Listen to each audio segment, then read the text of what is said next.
as we're sitting here, we need theme music. I think for our next couple of guests, we're going to do that. But let me just say this to everyone. Hello and welcome to Refresh, a time to connect, be inspired, learn something, and ultimately feel a bit better for this time spent together, because that's what Generation W is all about. So depending on where you live in the world, and I know that we have friends from all over the country tuning in, which I love, the world is opening up in varying degrees.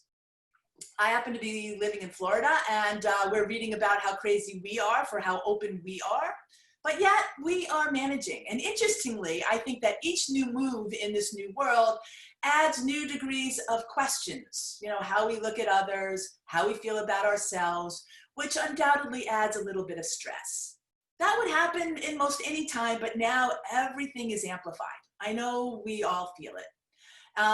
You know, as we talk today, we're going to be able to address some of this stuff, but as you know, I also like to look back on our previous guests and recall something great that they left us with. And Sanyan Shang was amazing.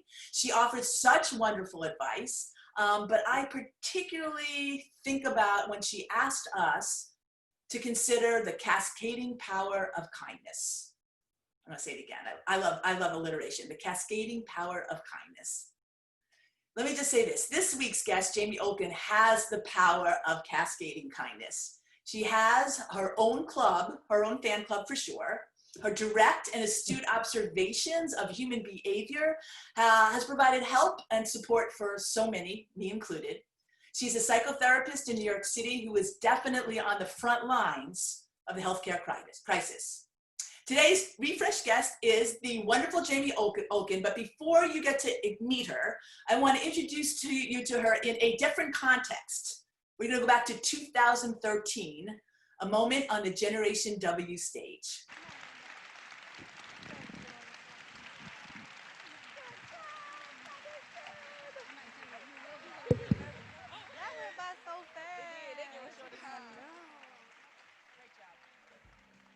There's Jenna Levine, oh my goodness.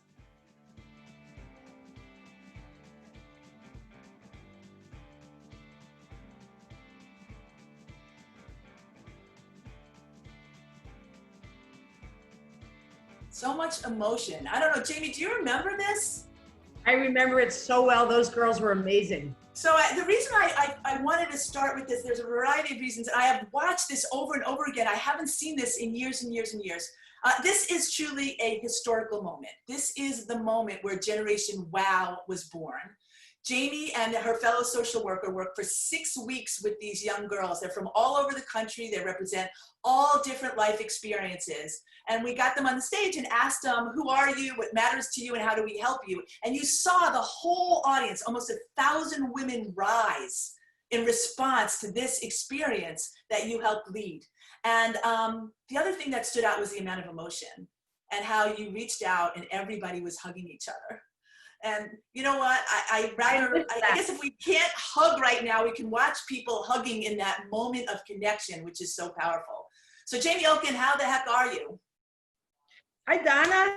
I'm so happy to be here, and I'm so happy to talk to everyone out there. That's awesome. I'm good, I'm okay. Okay, tell us about, you know, you're living in the epicenter of the pandemic. You're in New York City or surrounding New York City.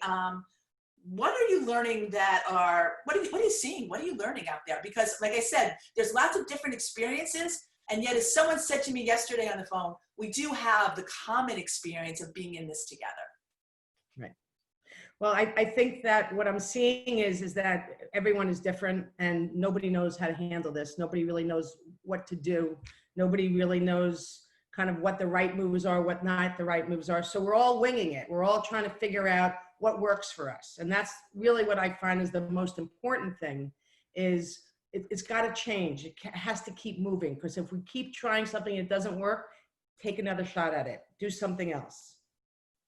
Right, really? Well, there are some commonalities that people want, you know, this whole idea of, and I think that's what I was really referencing in my opening, where there's cities and towns and states opening up and there's people wearing masks, there's people not wearing masks. I think we all want to be safe, but we are looking for that common kind of, let's get our arms around what we can do for each other, right? Now you would tell us like we should put our own mask on first. It's kind of like that airline saying, but we do want to be safe. Right.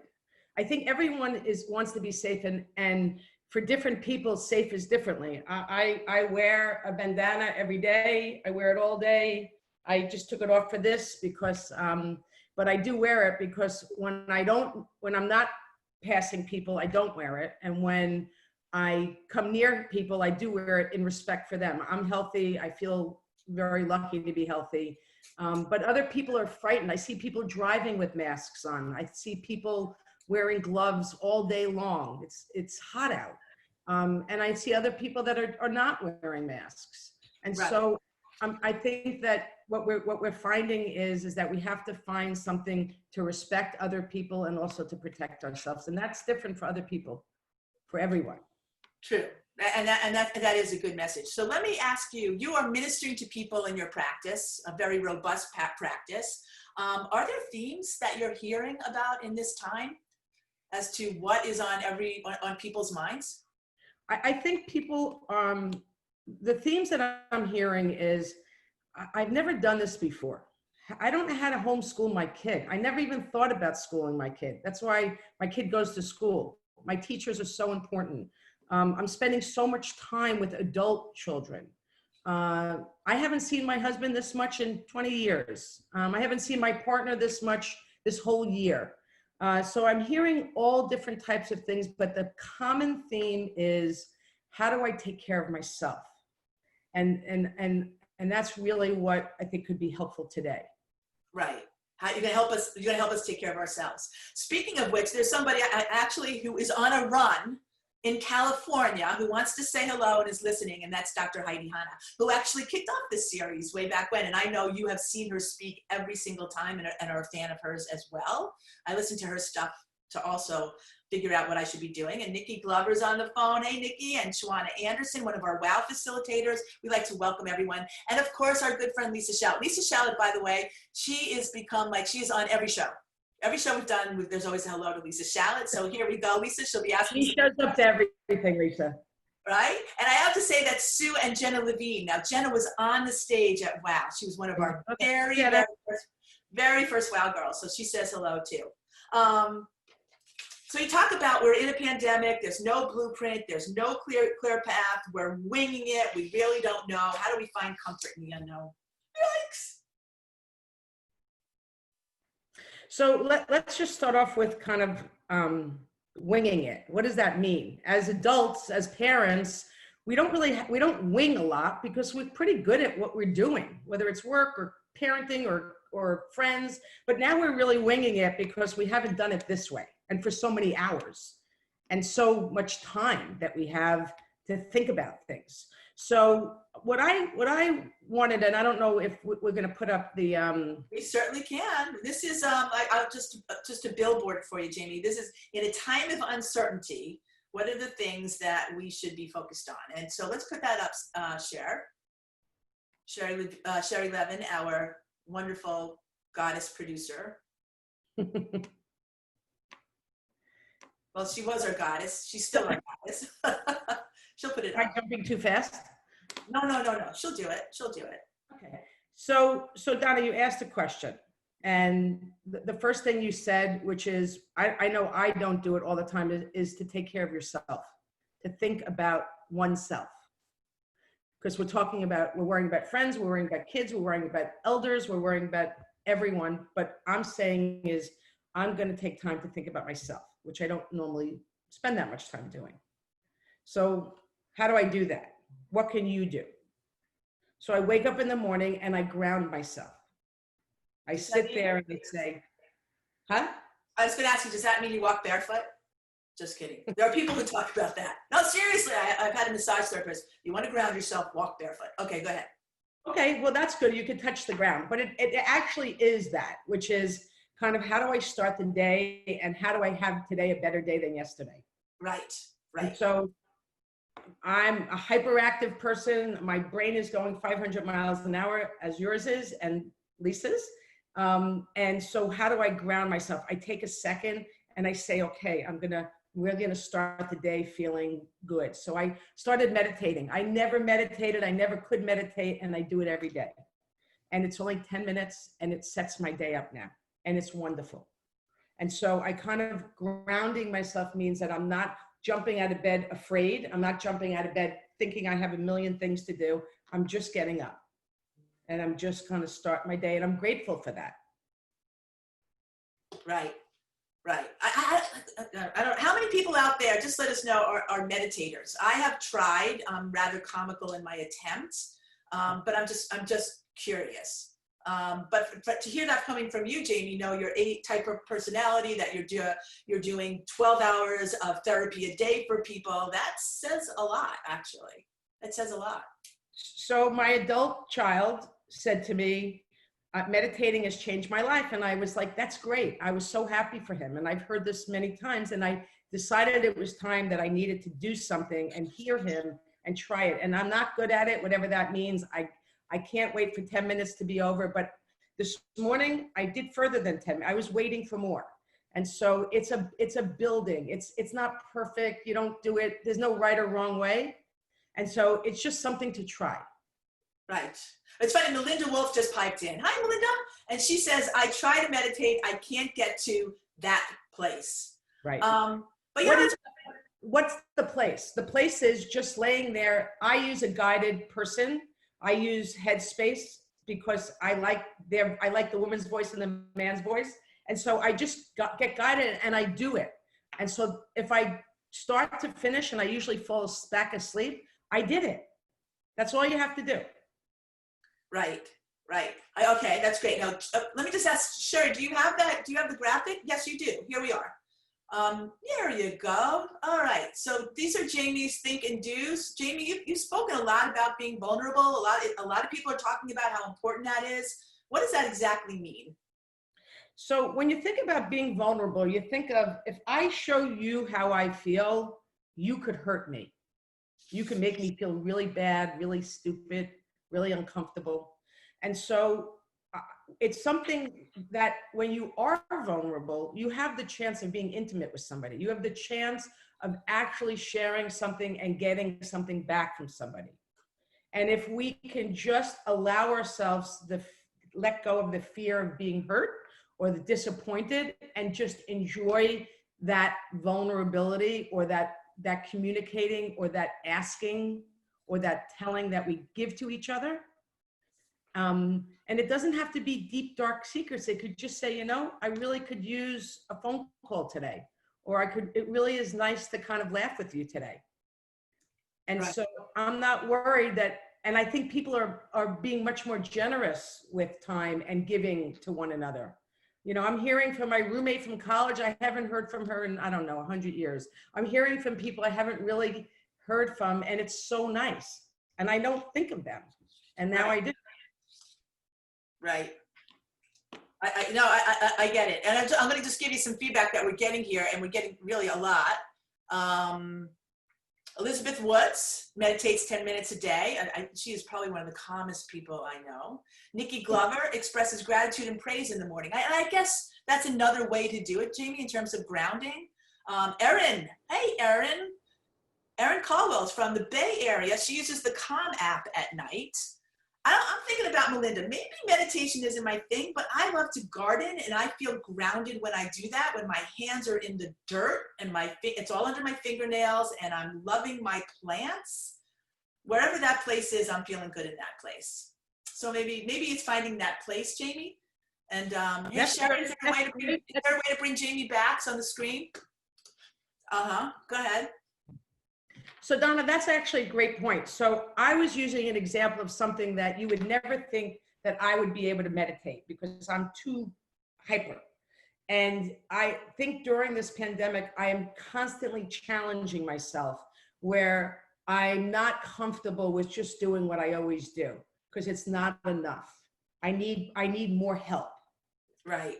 So I'm looking, I love planting now. I have the opportunity to plant, or, the point is what can you do differently to try to feel better? Right. And you say we're in the epicenter. We're really in the epicenter. People are really scared. People are really alone. It is not an even playing ground at all. Some people are just worried about the next meal, and some people are ordering and wiping containers and spending hours just trying to eat a meal. Right. No, it's all true. And I'm going to add this on, and I know that you do have this idea of building an arsenal, but I do want to put this question out there because it just came up, was how do you turn your mind off from all of the distressing things going on right now? You have the pandemic. You have these incredible images of racial injustice. I mean, I spent this morning on text with a bunch of friends, like there's a phrase that we have in our house, like eating my kishkas out, which means like very upset. And sometimes you just can't sleep, feeling overwhelmed by all of that. We want to be contributors. What do we do? What do we do? So the whole sleep thing is, in my opinion, we can all do this, which is before you get into bed to go to sleep, you got to give yourself time to kind of figure out what's going on, what's really you struggling. Don't get into bed without asking yourself, are you ready to go to sleep? Are you okay? Are you ready to rest? Are you ready to give yourself that time to really enjoy that rest? And if you're not, don't get into bed. Right. You know, I'm hoping that if when your mind is going, that all of us that are on our phones a lot can take a text or can take something. And if one of us are up, we should just ask each other to calm down, to allow ourselves to really, you burn the rest. Stay present. During this pandemic, I was thinking September, July, February, what am I doing? And I decided I'm staying present. I can't go further than this week. I really can't. And I don't feel like I think staying present allows you to use the arsenal to take care of yourself. Go ahead. No, go ahead. And so when you ask, what do you do when you can't go to sleep? Don't go to sleep until you're ready to rest for the night. And if you're still spinning and you're still worrying, take a pen and remind yourself what you want to worry about tomorrow. But you got to give yourself the privilege of resting. And that's part of the arsenal, and that's part of taking care of yourself. Right. So, Heidi has said she's finding leaders sharing confident vulnerability is massively helping employees. That's important. You did say build an arsenal. Let's talk through what that arsenal is that you would recommend that we build. Okay. So, we talked about meditating. We talked about grounding ourselves. We talked about really taking time to understand what we need. What do I need today? I thought I was in a good mood yesterday. I'm waking up not feeling great. So I start my day, I ground myself. I try to, if it's not a good mood, I try to change my mood. So I am physical. I'm walking more now than I've ever walked. I'm a New Yorker. New Yorkers walk 10,000 steps a day. I'm almost tripling that. Right. And so walking makes me feel strong. It makes me feel healthy, and it lets off some of the angst that I'm feeling. And I could do it. Everyone can walk. And so you don't have to walk in any particular place. You just have to walk. And you have to kind of change your physical stature. You have to really kind of let it go. I have to laugh. I realized, Donna, you said, make sure that like we're going to sit like we sit on your couch and laugh. I'm laughing at everything. I had a conversation with a psychiatrist this morning that I don't know, and we just laughed. And I like her so much. And it's like, I never knew her. And it's going to be a new friend, and it's going to be a new colleague. And we just laughed because she was driving to the hospital that she calls Coronaville. It was the first place where Corona broke out in New York, in Lawrenceville. And I am, excited about being here with everybody. So I would like to hear from people. Is any of this things that you're doing, and is it working? And how do you guys change your mood? So that's interesting. So I can give that back to you. They're writing. So I'm going to give that. Sue Levine said, I have noticed I'm clenching my teeth and shoulders in my sleep, and I never used to. Is my subconscious telling me I'm stressing? That's a first indication. So when I said before you get into bed, really have a conversation with yourself. Are you ready to go to sleep and rest? And if you feel like you're grinding or crunching, and the next morning you wake up, you have to physically touch yourself where it hurts and remind yourself that's not how you're going to deal with this. That you have to find other ways, whether it's planting, whether it's walking, whether it's talking to people, but it's about whether it's getting dressed in the morning differently than you normally do. You know, and so being comfortable and feeling good, even physically feeling good, is so important here. So the clenching is really, it's the anxiety, no doubt about it. Right. So Ita says hello, and she uses the Calm app as well. Anne Flipsy, who comes and spends time with us regularly, she says, what if you express vulnerability and you get nothing back? Which, by the way, is an interesting way of saying, should I take the risk, and is it going to make me feel worse than if I never did it at all? Right? That's a great question. Who was that from? That was from Anne Flipsy. Anne, great question. You know, the first thing is how vulnerable were you really at? How much did you really give of yourself asking for what you need? And it's disappointing when you don't get what you want. And so that person is not going to be available to you. Take it as they're not available for whatever reason, and try somebody else or try something else. It's at the time where I see many more people friendlier. People say hello to me all the time. I find myself saying hello to people. I'm much more available. And so if that person that you took a risk was not available, okay, but don't give up on that. Right. Okay. And then Jill Hawkett. How about that? Hey, Jilly. Hey, Jill. She says, we've been trying to focus on positive outcomes. There are lots of challenges and things. Hold on. That get us down, but redirecting to something we can control and have a positive outcome. And Lisa also wrote that, the idea of feeling like you have control. And I think probably, Jamie, that's the thing that's throwing us all amok. We have no control. And in addition to that, we have no idea. We are forever entering that dark tunnel, never knowing where it's going to end or what's inside. So yes, I would love to control everything, but those days are not in my ability right now. So that's where the arsenal does come in. I can control my breathing. I can slow down me waking up and feeling the angst. I can control how I want to start my day and how I want to end my day. I'm very grateful. I'm grateful for you. I'm grateful that you're doing this. I'm grateful for the audience. I'm grateful for everyone that's saying hi. But you have to, that's good. That's enough. And so we can control that. I can't control when there's a vaccine. I can't control when there's therapeutics. I can't control whether I'm going to get sick or not.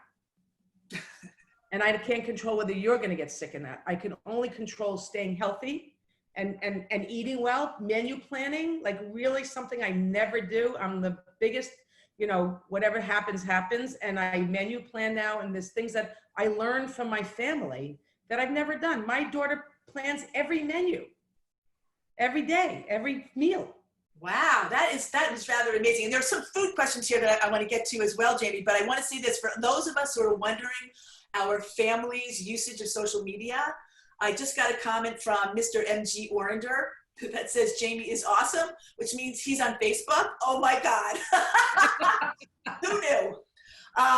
Let's see. Ruth, this is going back to sleeping. She said, I never thought to ask if I'm ready for bed. So even making something like that conscious is really important, as you said. Several are having issues. Can I give Ruth one more thing, Donna? Please, she'd love it. I feel like I'm missing a big piece, which is when you have rituals, when you're anxious and you have rituals to go through, it slows down all the things that are revving us up. So if you brush your teeth and you dental floss, or you take off makeup, or you put on makeup, or whatever you do as a ritual to end the day, put on clean clothes or wear no clothes, or however you like to do it. If you set up a ritual that gives the message to yourself, it's time to rest, it's time to go to sleep. That is a great way of starting answering the question. And so if I'm exhausted and I'm ready to go to sleep, I still go through the rituals of taking off my makeup or showering or whatever you do. And that is the message to myself, the day is done. Right. And then your body kind of relaxes into a different state. It's giving yourself permission to rest, to go to sleep. The day is done. You won't forget anything. Write it down if you want to remember it tomorrow, or just sleep on it. Right. So, that relates to Stacy's question. I don't know if this is Stacy's or she's reflecting somebody else. She said, but what about giving yourself permission to be sad, angry, or whatever? Is it helpful to own that as well? Stacy, you got to name it. So I'm totally for that. There's days that I can't believe how sad I am. The city I love more than anything in the world is just not functioning right now. And I have so many people that are sick and so many people that are exposed every day. And it's sad. It's very sad. And so, yes, I think it can be sad. And then when you're done being sad, you got to decide what's your arsenal. And so, yeah, I mean, Donna, I've called you so many times to say, yeah, I don't know how to be positive right now. I'm so sad. And then I kind of get it together. I reality check myself and I say, this is sad.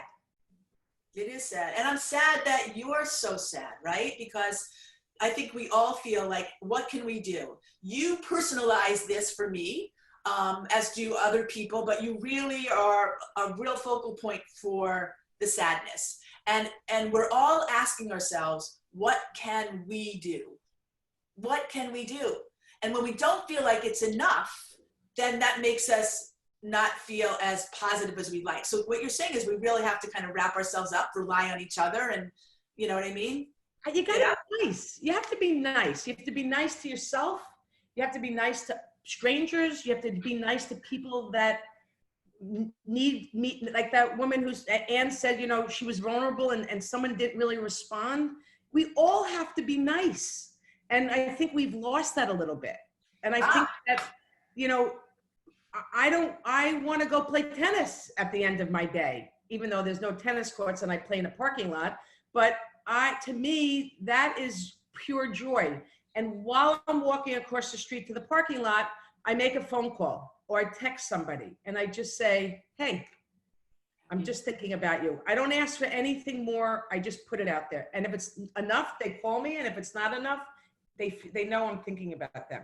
But I want to go play tennis. So we're going back to that cascading power of kindness. Yes. That you represent in your life, that Sun Yen talked about as well. I also wanted just to say hello to Rebecca Levy and who else? Grace Ryan, who has joined us. Please feel free to pop out any questions you want. Lisa has put together a question I think is important.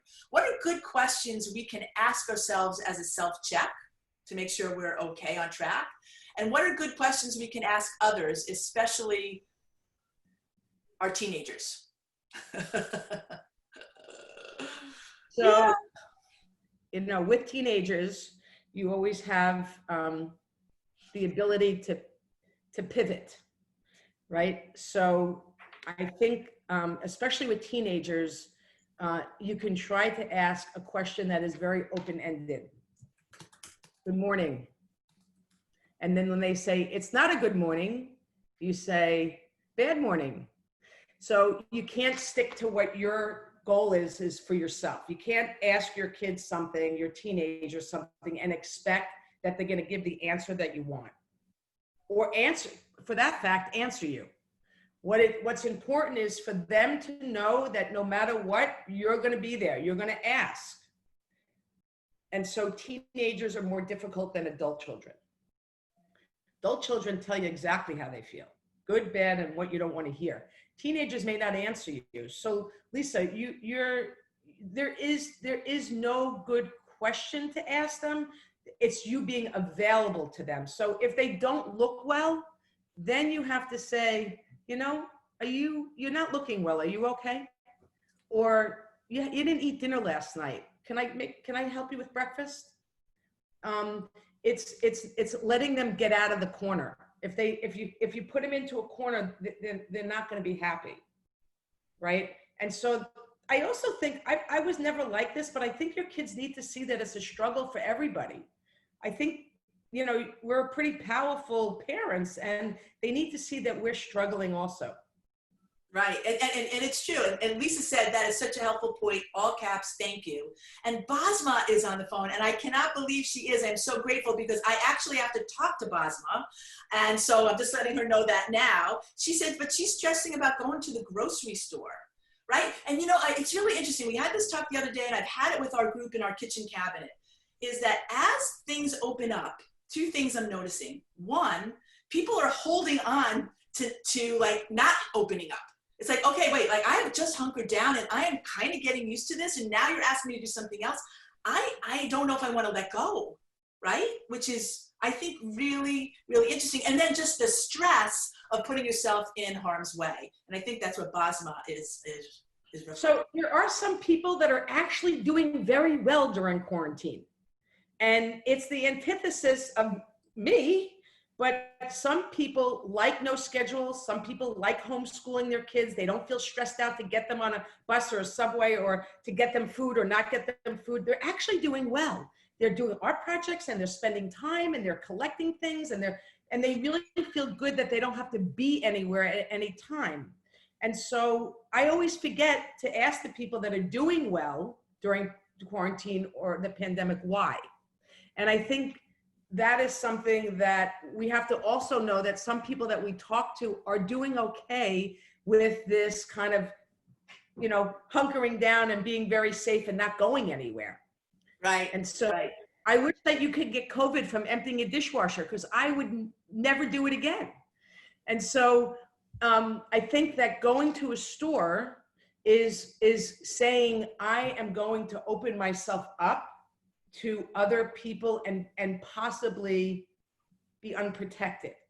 Right, and so somebody's commenting specifically on that, Jamie, and she's saying it's difficult to show vulnerability to adult children. Would you, I mean. Trust me, I know. I have to tell you, it is every day I wake up and I say, I am going to be a stronger, more capable person. And that's the thing that I really look forward to, is that every day at my age, I am challenging myself because I am being challenged to the core. And it's really hard because we have presented ourselves as being so competent. Right. The pandemic is making us prove how we're competent in other ways. Right. And listening and changing and changing our style of how we talk to our kids is all new. Adult kids come back into, my kids come back into a home with me and they're like grown-ups. And you know, yes, they are. It's weird. You know, well, we're all but I am so grateful for the time. And on that question, like, so I love that my son Zach will pop in every now and then. He'll look at me and he'll send something, go, Ma, you okay? Because he knows I'm not exactly okay. Sometimes I'll say I'm not so sure, but I love the time when we can sit and I can say, can I tell you about this? I'd love your opinion.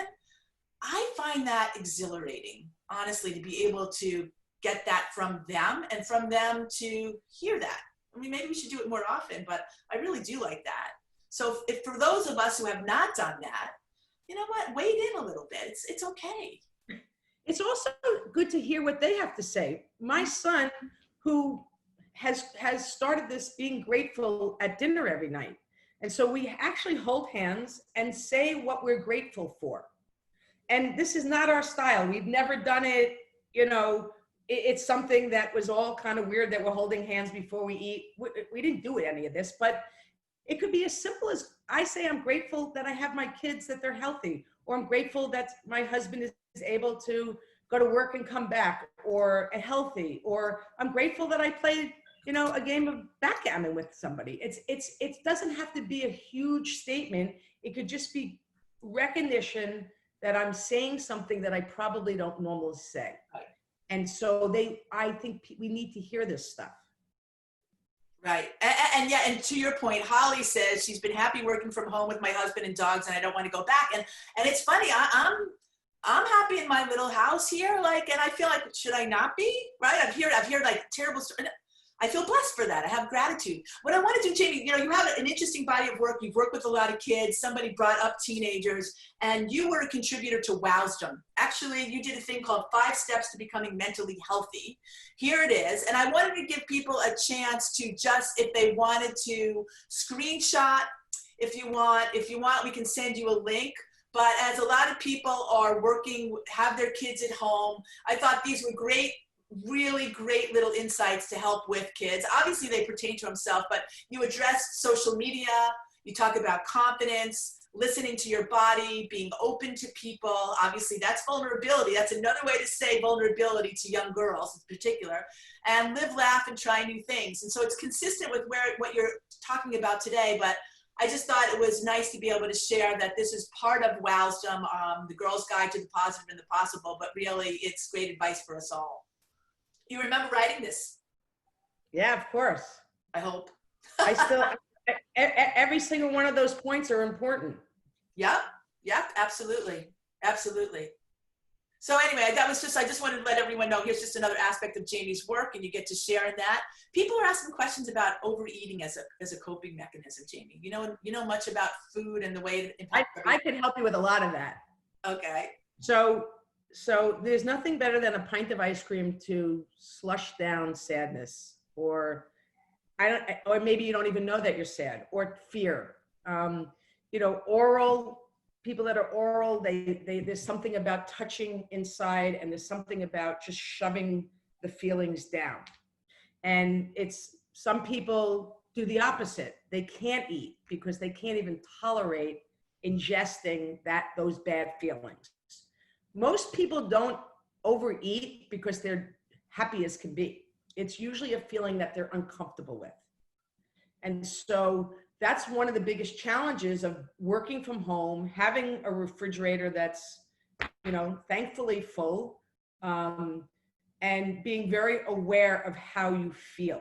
And it's a challenge that I personally am always working on, because it's so much easier to take a scoop of ice cream than to deal with, how is Melinda? I haven't spoken to her in forever. Or how is Lisa's kids? And so when I go to the refrigerator or go to the freezer to take a scoop of that ice cream, I say, is this something that I want to enjoy? Is this what I'm looking for? Or is it going to replace something else? And if it's replacing a feeling, don't do it. Walk away. Say, I don't need this. I need time to just take care of myself. And if you're having a lovely dinner and you'd like a dessert, and that's part of what you're planning on doing, enjoy it. Right. Okay, well, I can do that. I'm thinking there are a lot of evening ice cream pint eaters in our house, actually. I have to always look for ice cream on sale. It goes out so fast. Here's something from Lisa. It says, I love how you highlight that there is so much that is uncertain, and that it is helpful to just accept you can only look a week ahead. This is a good way to be nice to yourself. Resist the urge to control things you cannot control. AA has these steps that I just started reading, as, alcohol and drug abuse is really bad right now. And in my practice, I ask people a lot, how much are you drinking? I enjoy a glass of wine or a drink, and I'm really not drinking at all, because I feel like my mood is so fragile right now that I want it to stay on the upswing. And so, but I am seeing a lot of people are overeating, undereating, over drinking, and taking medications to sleep, taking medications to calm down, and it's not okay. Now, that's not to say if a doctor prescribes something, don't do it. I'm not saying that. I'm saying is, let's try to find other ways to take good care of ourselves. And this is the time to do it. We could try a lot of different things right now. Right, we can. I was supposed to do a reset a little while ago. If anyone's joined us, because you know what happens, people keep coming in, Jamie, and the word gets out like wildfire on Facebook, and everyone says, go see Jamie Olken. That's what happens. So everybody, this is Refresh, a special time to connect, learn, and actually lift our spirits together. This is Jamie Olken, a very successful psychotherapist in the actually at the epicenter of the pandemic right now, is sharing a lot of her learning with us. Jamie, I'm going to go back to your time of uncertainty, the three things. So far, we talked about being vulnerable. You talked about building an arsenal, and we've laid that out. Before we go, we'll put it back up for everybody. You also talk about being stronger than we think. What's that about? So, you know, you go to sleep and you're worried, or you don't feel well, you can't sleep. You're getting up every day and you really don't know what you really have no idea what's gonna happen. You get information that you're not sure if it's right or wrong, and you get no information. And so what I'm really believing, and what I'm hearing from people in my practice and friends, is I can't believe that we did this. I can't believe it's been almost 15 or 16 weeks, and we're okay. We're really okay. We're learning things. We're making changes. We're accepting of ourselves. I am much kinder to myself, and I hope everyone out there is much kinder to themselves. And I feel strong. I feel strong, and I can own it. I feel like when I'm vulnerable and I find the right people that will help me when I'm vulnerable and not make me feel weird or make me feel uncomfortable, or I can say what I really think and not feel like I have to be this superstar, you know.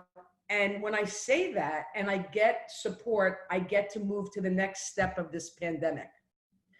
And I get to the next step of taking care of myself and my friends and family and my work. And so. Right. So, you know what, Jamie, I have to just ask you this. It's something I've been thinking about a lot. I always believe that, and, you know, Rahm Emanuel said, you don't let a crisis go to waste. And at the same time, I believe there's incredible open invitations for innovation and re-looking at the world, and the spotlight on and the amplification of the things that are broken in the world we can see more clearly, and the things that we do well, all that is good. But I feel this idea of being better where people are hurting somehow in my back of my mind is always there. And I think maybe we're all subconsciously feeling that, and that doesn't necessarily go away. And I feel guilty about that a little bit. You know what I mean? I do. So Donna, that's my point about stepping out of yourself. So once you realize that you have to take care of yourself, you do take care of yourself. And now I have the ability to help other people. It doesn't mean you take care of yourself all day long and you only think about yourself. It's, I'm doing tons of pro bono work. I never think that I have enough time to do it, but I do it now. I offer therapy to people that cannot afford my fee, that really need it. So the state asks you to donate your time, and I go to all the doctors that I have worked with all these years to say, just take a shortcut. Send me people that need help. Don't worry about insurance or fees. Just send me people that need help, because it's a very good way also for people to understand how asking for help works. Right. And so it's being kind to people. It's about that cascade of kindness. It's about reaching out and just doing something for somebody else. It actually feels good. It does. It does. And I love our Generation W team, because every single day we ask those questions. And this is part of our reaching out and connecting, and it feels great, and we want to get it out there. But is it enough? Can I do more? Now, let me ask you this. This is a good segue to Elizabeth Wood's question. It relates to telehealth. And do you think the field will see a permanent shift towards more virtual care?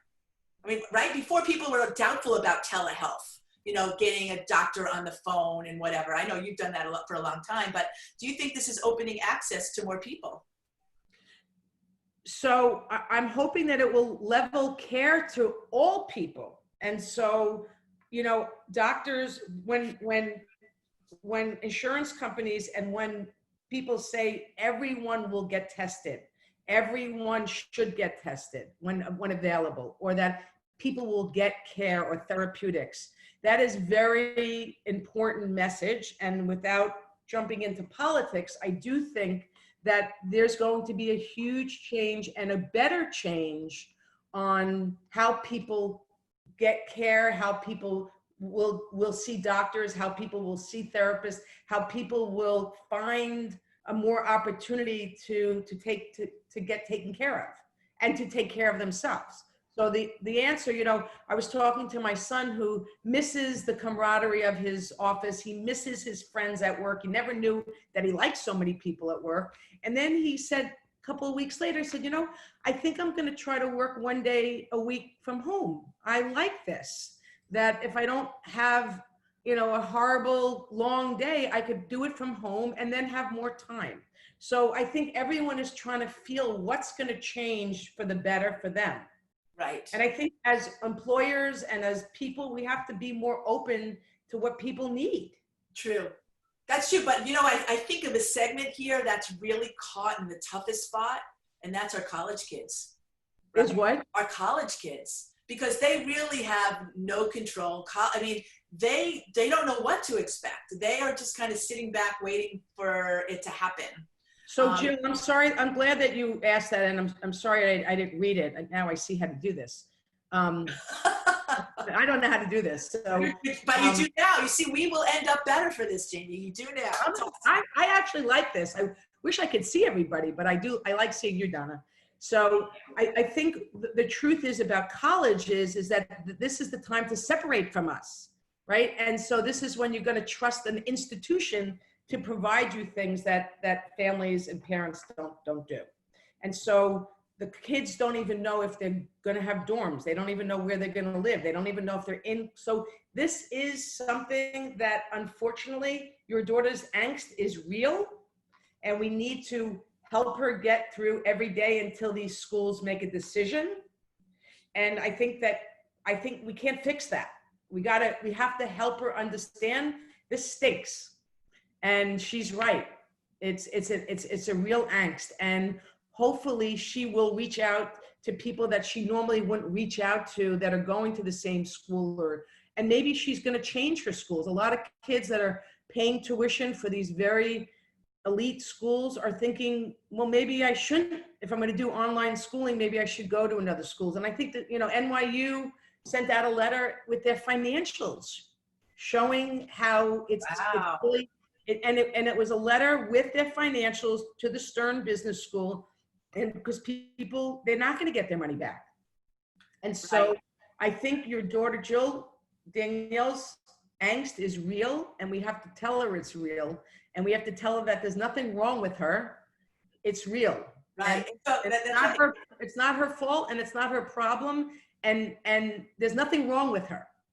Right.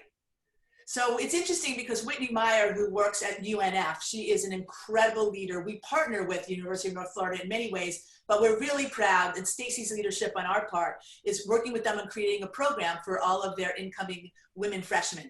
And she says, yes, thank you for thinking of our students. And Chantel Davis says, college kids are having a tough time not being able to connect. And so what we offered to the university was to create something like this, an online forum with some speakers and some connectivity and interaction that brings them together around something.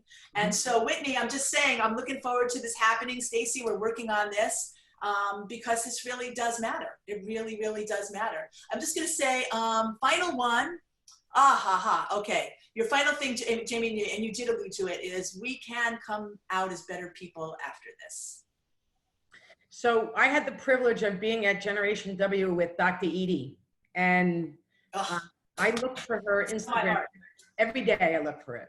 And there's certain people that I look for, and Dr. Edie is definitely one of those people. A Holocaust survivor, you know, her story is incredible. Her books are incredible. And she gives me the power to continue this message that when we make change and we are better people and we are kinder people and we help our communities and we don't stay only what we need, but how we can add to other people, we are going to be better. I really am a firm believer that all of these feelings that I don't really have ever acknowledged is making me a better person, because I understand, Donna, when you say something and I understand it better because I can ask you, what does that mean? What does that mean to you? It's not the same to me. What does it mean to you? And I can hear you. So we are going to be better. We are going to be better listeners. We are going to be stronger. And I think I think this is the way to be healthy, physically healthy and mentally healthy. Right. And community-wise healthy, right? From a connection point of view. Well, Jamie, I just want to say I love you and thank you so much. You see, I told you it was just going to be like this is on the couch in the living room of New York City, which sadly we might not get back to for a while. But listen, there's space here in the beautiful burg of Jacksonville for anyone who wants to come visit us. Thank you from the West Coast to the Midwest, to the South, to the North. Thank you, everyone, and of course, into the entire Generation W team. Sherry, our producer, our goddess, Stacy, Jamie, Kasha, Christina, Tara, Elizabeth, and Ruth. It is our Brady Bunch every single morning. To all of you, of course, keep spreading the word that there is a place to refresh in the world. Next week, oh my, some of you may remember Mariam Benakaram. She opened the, okay, Sherry, you just, hold on a second. She opened the Generation W in 2018 event with Rise and Shine, one of her much appreciated lines, which is, I can do it, you can do it. She has and continues to lead a life of many chapters and choices, and so much learning from her journey that she shares with a lot of humor, and especially now as she's the new CMO of the app Nextdoor. So she's really in tune with what's happening in neighborhoods, which I think is also going to be really, really interesting. This Friday, we have our last WOW virtual club, thanks to Ruth and Elizabeth. We celebrate our seniors and all that we've done during this last 10 weeks of virtual club meetings. It's been amazing. I have had the opportunity and privilege to sit in at different points during this learning time, and the girls are amazing. They are appreciative. They're learning together. They feel connected. It makes me actually teary-eyed. We got lots of fun things planned, including some dancing with our favorite Orlando magic dancer, Sherrod. That is truly an experience, and I'm hoping they will let me attend to that. They have seen me dance, and I'm hoping they'll still let me come no matter what. And I hope Letitia Burton will be there to dance as well. And lastly, let me leave you with this thought. Congratulations to my mom and dad, personal note, who became great grandparents this morning. My sister Deborah became a grandma, and it's the same sister who I used to play with our Pebble dolls when we were little. That's wow. Anyway, lots of love to everybody. We'll see you next week, and just please stay in touch. If we can do anything for you, our Generation W community is truly a connected focus of our reason for being, our why. We're here for you. Jenna, love that you joined us. Jamie, thanks again, and take care, everybody. Bye.